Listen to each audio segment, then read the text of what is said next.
Ya, rapidito, le voy a explicar, ¿ya?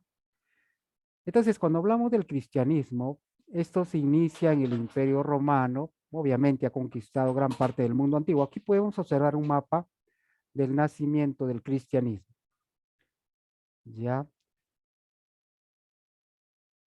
Eso es lo Entonces, que es el Imperio Romano. sí, obviamente, ¿no? A ver, vamos a hablar entonces que en el siglo I, la era de Jesucristo, nace en Palestina, ¿ya? Y ya obviamente sabemos que la colonia romana estaba ya sometiendo al pueblo judío y pues sabemos que el pueblo judío practicaba el monoteísmo, ¿ya? Obviamente los romanos no estaban de acuerdo con esto, ¿ya? Y tenían que oponerse a este tipo de religión.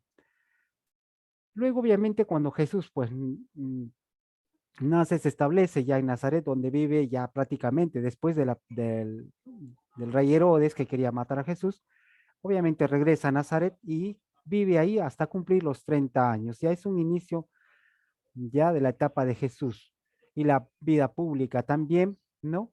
Que pues presentaba de acuerdo a sus doctrinas y sus tradiciones judías. Bueno, tras la muerte de Jesús, los discípulos afirman ya que pues en algún momento va a resucitar y empiezan a predicar el mensaje del maestro. Muy bien, los apóstoles que realmente afirmaron ya la expansión del cristianismo son dos personajes, en el caso de Pedro, ya, que es elegido pues para formar la iglesia, y el otro era Pablo, ya, un judío romano que también propaga el cristianismo por el imperio romano, obviamente a Roma, ¿no? Se expande el cristianismo. Pero este proceso tuvo algunas causas ya para la expansión.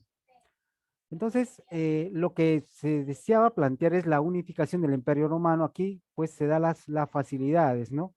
De entender, poder explicar su doctrina, la tendencia monoteísta de creer en un solo Dios, la fuerza de la verdad, es lo que los cristianos querían plantear.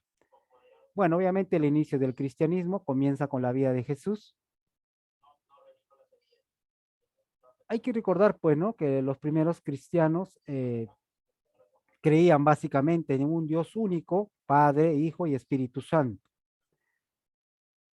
Ya, vamos a hacer rápido, resumidamente, pero la persecución de los cristianos se tornó un poco más difícil. En la época de Nerón, ya en el Imperio Romano, los cristianos eran sometidos, ¿no? A maltratos crueles, asesinatos, eran devorados por fieras, flagelados, acribillados, muertos. Entonces eran perseguidos en la época de Nerón. Y los tres primeros siglos en la historia de la iglesia reciben un nombre en la cual pues ocurre la persecución.